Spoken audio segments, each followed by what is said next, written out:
the S's, it's Castellotti in the lead. Jaguars, Hawthorne and Bowman, third and fourth.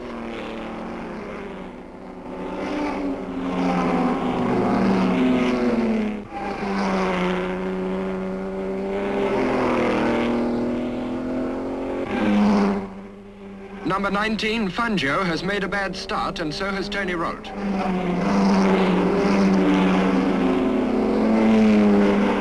Tête Rouge, and still Castellotti's Ferrari.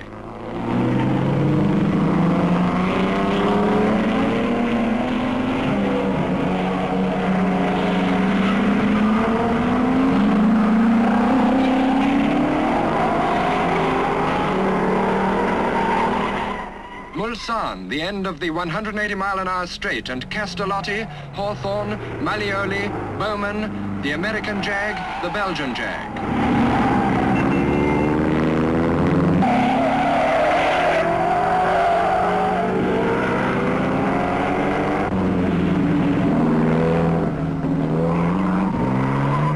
Now the 2 liters through the same corner.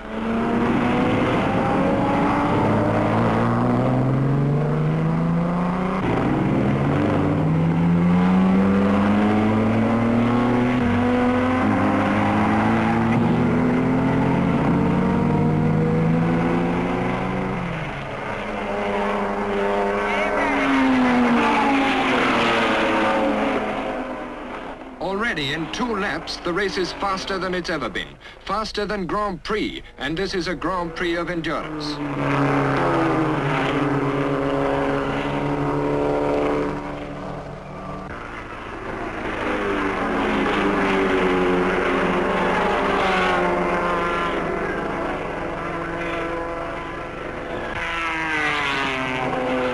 Castellotti's knocked a second off Gonzalez's record at 117.49 miles an hour, but Hawthorne's number 6 is holding him. Fangio has caught Malioli and now clips a further second off the new record, while way down in the field the TR2s and MGs start to mix it.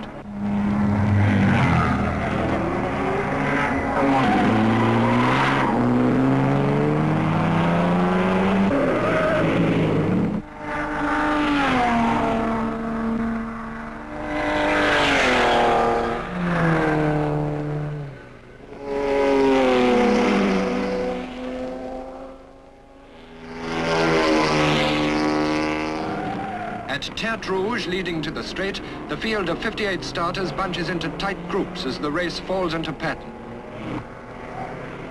At Mulsanne and the end of the straight, after braking to 35 from up to 185 miles an hour, and they're still as close as sardines in a tin.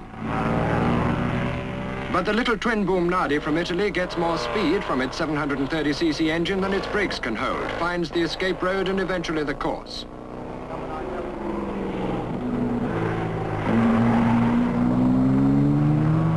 After 50 minutes, Hawthorne leads Fangio by that much, and they're trying.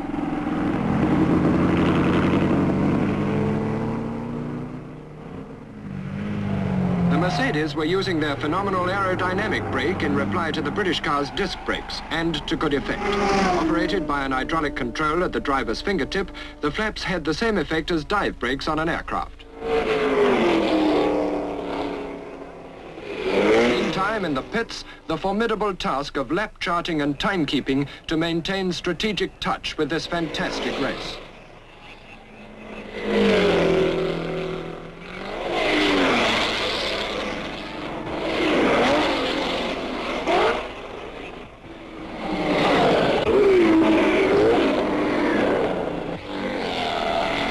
By now, the race average was faster than the previous year's record for a single lap, and Jaguar and Mercedes had come to grips. At 6 o'clock, after 2 hours racing, the order was Fangio and Hawthorne, constantly changing position, followed by the Ferraris of Castellotti and Malioli, the Mercs of Kling and Levegh, and the Jaguars of Phil Walters, Tony Rolt and Don Bowman. Number 23, Peter Collins' Aston Martin, was chasing teammate Salvadori in 12th place.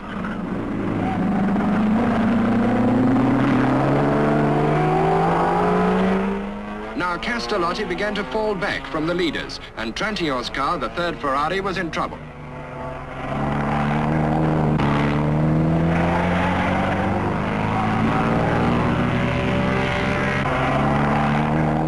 The time was now coming for the fastest cars to refuel, for already several had completed the necessary 32 laps. Attention was therefore concentrated on the pit area, and it was here that disaster struck at Le Mans.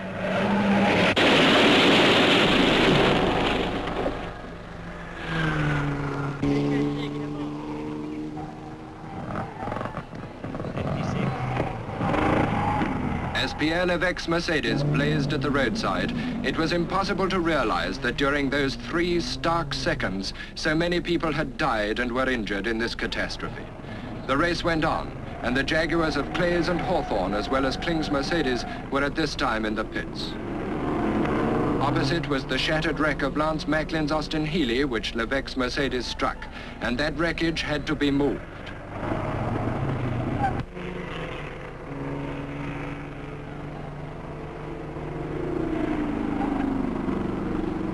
Now, Ivor Bueb, newcomer to the team, in his first race in the car, had to take over Mike Hawthorne's Jaguar.